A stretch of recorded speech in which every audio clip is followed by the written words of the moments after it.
ہر چہرے کے پیچھے ایک کہانی ہے۔ سنو، میں اکثر سوچتی ہوں کہ اس دنیا میں چلنے والا ہر انسان اپنے اندر ایک پوری کہانی سمائے ہوئے ہے۔ کوئی خاموش ہے مگر اس کے دل میں مست طوفان برپا ہے، کوئی مسکرا رہا ہے مگر شاید پوری رات آنسوؤں میں گزاری ہو، کوئی سب کے سامنے مضبوط نظر آتا ہے مگر تنہائی میں اپنے رب کے سامنے ٹوٹ کر بکھر جاتا ہے۔ اس لیے کبھی کسی کے چہرے کو دیکھ کر اس کی زندگی کا فیصلہ مت کرنا، کیوں نہ ہر چہرے کے پیچھے ایک ایسی کہانی ہوتی ہے جسے صرف اللہ جانتا ہے۔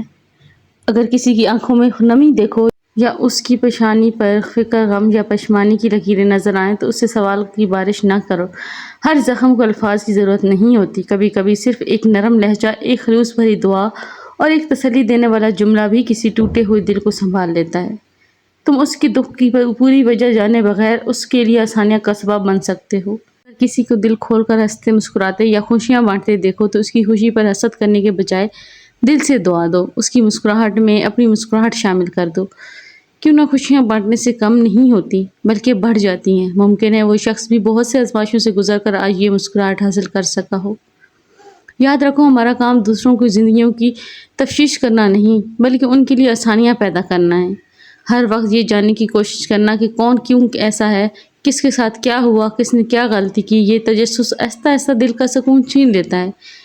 دوسروں کی کہانیوں میں ضرورت سے زیادہ جھونکنے والے اکثر اپنی ہی زندگی کی خوبصورتی بھول جاتے ہیں۔ کسی پر ایسے تبصرے نہ کرو جن کے پیچھے تمہارا علم نہیں۔ بہت سے لوگ خاموش رہ کر وہ جنگیں لڑ رہے ہوتے ہیں جن کا تمہیں اندازہ بھی نہیں ہوتا۔ اسی لیے اپنے الفاظوں کو مہربانی کا لباس پہنا دو، کیوں نہ ایک سخت ڈنڈے کسی کے دل کو توڑ سکتا ہے اور ایک نرم جملہ کسی کی امید واپس لا سکتا ہے۔ اپنی راہ پر چلتے رہو، لوگوں کے لیے آسانیاں، محبت اور سکون کا سبب بنو۔